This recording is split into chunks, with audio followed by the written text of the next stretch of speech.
Hey, I just want to make a quick video to show you guys how you can use your Mac laptop and an iPhone to quickly upload work to any kind of portal like a Google Drive or the AP website for the purposes of the AP test this year. So what I'm going to do is I'm going to take my work here. Here is all of my work on this piece of paper. So I like to handwrite, right? But I need a digital file. I need to do it really quickly so that I can upload it. Well, if you do hit the Command key and the space bar, what you can do is you can type in preview and it's going to pull up preview and it's going to open up your documents there, which we don't really need. But up here in the menu, if you go to file and you go to import from iPhone, you can either take a photo or you can scan documents. Well, what are you going to do about that? If it's one thing, you might want to take a photo. With a scanned document, you can actually scan multiple page documents. I'm going to show you how quickly you can do this. So I'm going to scan documents, and what it's going to do is it's going to prompt my phone to turn into a document camera. So I had to open up my phone, right?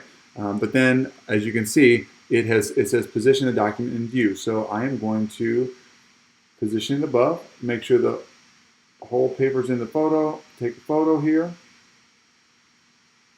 And it's going to say it's ready for the next piece of paper. Well, I only have one, so I'm going to click the save, tap the save icon there, and it is going to scan directly to my computer. Now, I can save this. If I tap here up at the top, I can save it. I can call it work for test, hit enter, and now I have a PDF file really, really quickly that I can upload to any kind of online portal. And that's as fast as it was. It's super fast, goes right into preview, and then you can save that document to any folder that you want pretty quickly or on your desktop, okay?